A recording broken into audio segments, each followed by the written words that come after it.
ఈ వెంచర్లో కూడా ప్రతి రోడ్డు కూడా 33 అడుగులు 30 అడుగుల రోడ్లు మనం చూస్తున్నాం కదా ఈ రోడ్డు.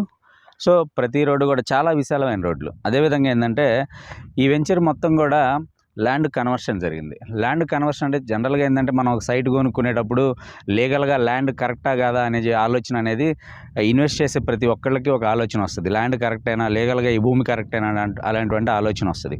అందుకే ఏంటంటే ఈ ల్యాండ్ అనేది ఏంటంటే ల్యాండ్ కన్వర్షన్ జరిగింది. ల్యాండ్ కన్వర్షన్ అంటే ఏంటంటే ఇది అగ్రికల్చర్గా ఉన్న పొలాన్ని ఇళ్ల స్థలాలుగా నాన్ అగ్రికల్చర్ పర్పస్ కింద కన్వర్షన్ చేయడం. ఆ కన్వర్షన్ ప్రాసెస్లో రెవెన్యూ డిపార్ట్మెంట్లో ఉండే ఆర్డీఓ స్థాయి నుంచి విలేజ్ లెవెల్లో ఉండే విఆర్ఓ స్థాయి వరకు అందరూ ఇన్వాల్వ్ అవుతారు, అందరూ సర్టిఫై చేస్తారు.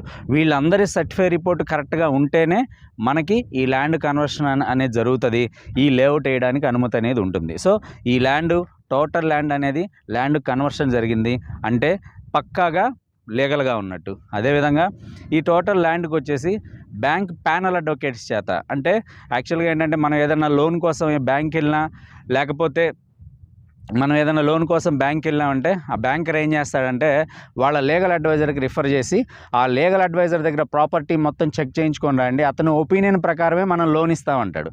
అదేవిధంగా అలాంటి బ్యాంక్ ప్యానల్ అడ్వకేట్స్ చేత ఈ టోటల్ ల్యాండ్ మొత్తాన్ని ఒపీనియన్కి ఇవ్వడం జరిగింది.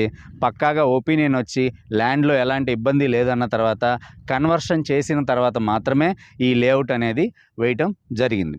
అదేవిధంగా ఇక్కడ మీరు చూస్తున్నారు, ఇందాక మనం అనుకున్నాం ఇది హైవే ఫేసింగ్ ఉండటం వల్ల, ల్యాండ్ కన్వర్షన్ అవటం వల్ల, లీగల్ ఒపీనియన్ ఉండటం వల్ల కస్టమర్కి సేఫ్టీ, సెక్యూరిటీతో పాటు ఆ ఇన్వెస్ట్మెంట్ గ్రోత్ కూడా ఇక్కడ ఉండే అవకాశం ఖచ్చితంగా ఉందని చెప్పచ్చు.